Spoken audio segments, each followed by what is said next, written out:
इस वक़्त आप मेरे पीछे ये जितना भी इलाका देख रहे हैं, जहाँ पर कि काफ़ी ज़्यादा धुंध पड़ी हुई है और विज़िबिलिटी काफ़ी कम है। अब आप सोच रहे होंगे कि ये प्रोटेक्टिव गियर्स क्यों लगे हैं, ये बीपीजे, बीपीएच और उसके अलावा ये इलाका दिखाने का मकसद क्या है? दरअसल ये जितना भी इलाका इस वक़्त आप अपनी टीवी स्क्रीन्स पे देख पा रहे हैं, ये पाकिस्तान ऑक्युपाइड जम्मू कश्मीर का इलाका है और मैं इस वक़्त खड़ा हूँ लाइन ऑफ कंट्रोल की एक फॉरवर्ड और आखिरी पोस्ट पर। हिंदुस्तानी फौज की तरफ से आज हमें यहाँ लाया गया है ये बताने के लिए कि किस तरह लाइन ऑफ कंट्रोल पर हिंदुस्तानी फौज के जवान खराब मौसम के बावजूद अपनी ड्यूटी को सरअंजाम देते हैं। अब आप खुद देख पा रहे हैं कि काफी कम विजिबिलिटी है और दूर तक दिखाई नहीं देता और इस मौसम में सबसे ज्यादा खतरा रहता है दरअंदाजी का, इन्फिल्ट्रेशन का। उस खतरे को रोकने के लिए या हम कहें कि दरअंदाजी की किसी भी तरह की कोशिश को नाकाम बनाने के लिए हिंदुस्तानी फौज की तरफ से इस तरह की जो फॉरवर्ड लोकेशंस हैं, फॉरवर्ड पोस्ट हैं, वहां पे काफी पुख्ता इंतजाम किए जाते हैं और किए गए हैं।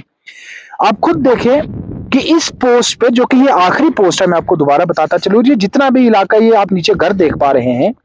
ये सभी घर जो हैं ये पाकिस्तान ऑक्युपाइड जम्मू कश्मीर के घर हैं। और ये जो बीच में आपको पेड़ों के बीच में कुछ खाली जगह नजर आ रही है, यहाँ से तकरीबन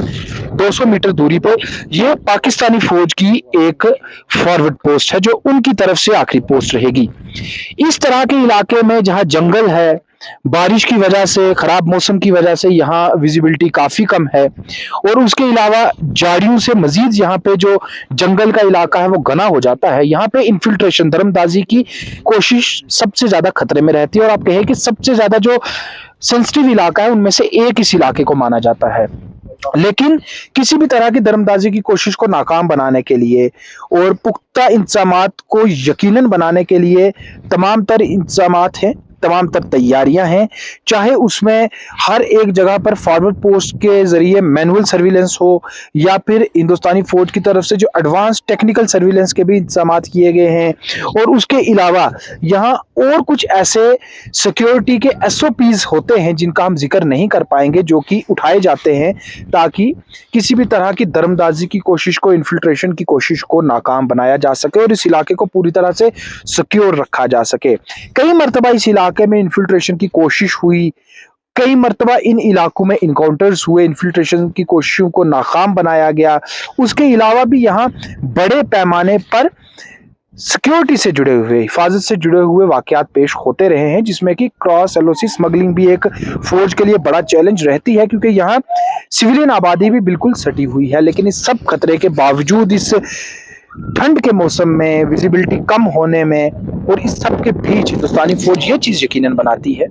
कि ये लोकेशंस जो हैं ये पूरी तरह से सिक्योर रहें, यहाँ पुख्ता हिफाजती इंतजाम रहें और इसके पीछे जितनी भी सरजमी है इस मुल्क की, उसे महफूज रखा जा सके। और आप खुद अंदाजा लगा लें कि हमें भी यहाँ फौज की तरफ से खुद लाया गया, क्योंकि जैसा मैंने आपको बताया कि यहाँ किसी भी सिविलियन मूवमेंट की इजाजत नहीं रहती और यहाँ आने के लिए सबसे पहली चीज कि आपको पूरे प्रोटेक्टिव गियर्स पहनने हैं और उसके बाद ही आप इस इलाके में फौज की इजाजत के बाद आ पाएंगे। आप खुद अंदाजा लगाएं, इस खराब मौसम, सर्दी और घने जंगल के बीच हिंदुस्तानी फौज के जवान